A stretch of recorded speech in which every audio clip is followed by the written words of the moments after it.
On a quasiment tous une télé dans le salon. C'est devenu un objet super banal, non? Et pourtant, si on y réfléchit bien, cette simple boîte a complètement redessiné nos sociétés. C'est assez fou. Pendant 80 ans, la télévision a été bien plus qu'une source de divertissement. On va voir ensemble comment elle a joué un vrai rôle d'architecte dans notre vie sociale. Voilà, c'est vraiment la question centrale de notre analyse. Est-ce que la télévision a, littéralement, sculpté notre monde? On va essayer de comprendre comment ce média a pu modeler nos valeurs, nos habitudes et même, au fond, notre façon de voir les choses. Allez, on plonge dedans. On va se lancer dans un voyage de 80 ans pour comprendre comment on est passé d'un écran qui semblait rassembler tout le monde devant le même programme à des écrans qui, aujourd'hui, contribuent peut-être à nous polariser. C'est une sacrée évolution. Bon, premier arrêt, les années d'après-guerre, juste après 1945. Il faut s'imaginer le contexte. L'Europe est en ruine. Il y a un besoin immense de tout reconstruire. Pas seulement les bâtiments, mais aussi le tissu social, le sentiment d'appartenir à une nation. Et c'est là, au milieu de tout ça, que la télévision va faire son entrée. Personne ne s'y attendait vraiment, mais elle va devenir un outil de reconstruction hyper puissant. Et ce qui est absolument dingue, c'est la vitesse de sa propagation. Son essor est fulgurant. En à peine 15 ans, on passe d'une sorte de gadget technologique un peu bizarre à l'objet central du salon dans la majorité des foyers. Les grandes chaînes nationales, comme la BBC en Angleterre ou la RTF en France, commencent à émettre. Et d'un coup, elles créent un rendez-vous commun, une expérience partagée par des millions de gens tous les soirs au même moment. Et derrière ça, l'objectif était limpide. Il fallait créer de la cohésion sociale, bâtir une identité collective forte. Les programmes étaient standardisés, tout le monde regardait la même chose. C'était un moyen hyper efficace pour diffuser des valeurs communes, pour promouvoir un certain modèle. Celui de la démocratie, bien sûr, mais aussi celui de la nouvelle société de consommation et d'une confiance quasi religieuse dans le progrès. Alors, on avance un peu dans le temps. La télé est maintenant bien installée dans quasiment tous les foyers. Et là, son rôle évolue. Elle ne fait plus que rassembler. Non, elle commence à définir ce qui est normal, ce qu'il faut penser, comment il faut se comporter. Et pour bien comprendre comment ça marche, il y a un concept super intéressant en sociologie, la spirale du silence.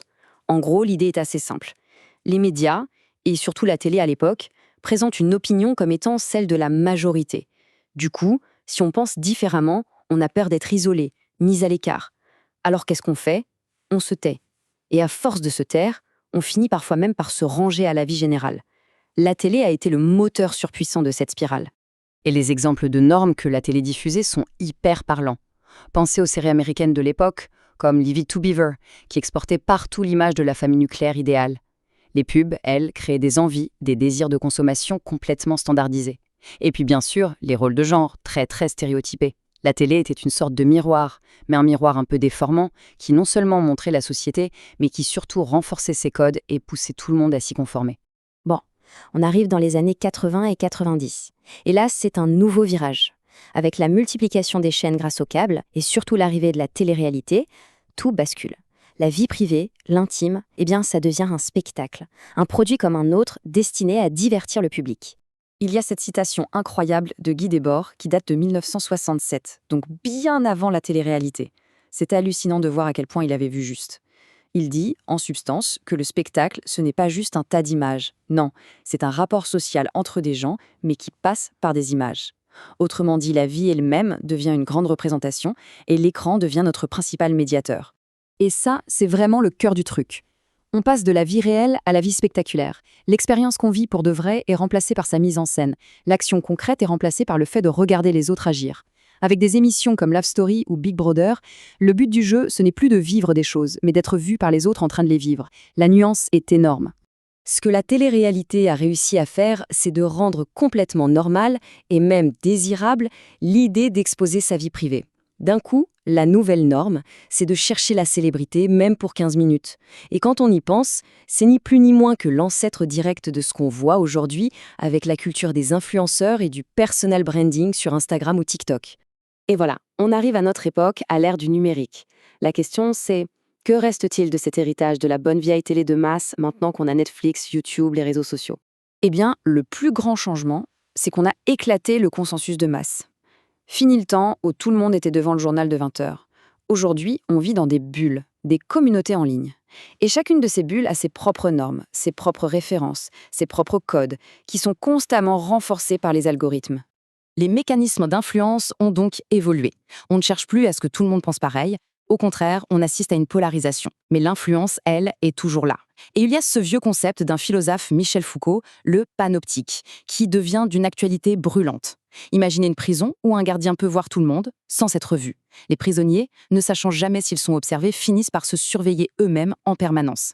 C'est exactement ce qui se passe sur les réseaux sociaux. On s'autodiscipline, on se met en scène sous le regard constant des autres. Alors pour conclure, si on fait le bilan, quel est l'héritage de ces 80 années où la télévision a régné en maître? On peut vraiment voir ce parcours en 4 temps. D'abord, la télé a unifié, en créant une culture de masse commune. Ensuite, elle a normalisé, en diffusant des modèles de comportement. Après ça, elle est devenue spectaculaire, transformant la vie en une grande performance. Et pour finir, aujourd'hui, on hérite de tout ça, mais de manière fragmentée, avec cette même logique de normalisation qui continue à l'intérieur de nos bulles numériques. Mais s'il y a bien une chose à retenir de tout ça, c'est la suivante. Un média, quel qu'il soit, n'est jamais neutre. Ce n'est pas juste un miroir passif de la réalité. C'est un acteur extrêmement puissant qui ne se contente pas de refléter les rapports de pouvoir dans une société, mais qui les amplifie et même qui les façonne. Et ça nous laisse avec une dernière question, une question pour aujourd'hui. Si la télévision d'hier avait au moins le mérite de nous rassembler, même si c'était de manière un peu artificielle, que font nos écrans actuels? Est-ce qu'ils nous unissent? Ou au contraire, est-ce qu'ils creusent les divisions? La question reste ouverte et la réponse, elle est loin d'être évidente.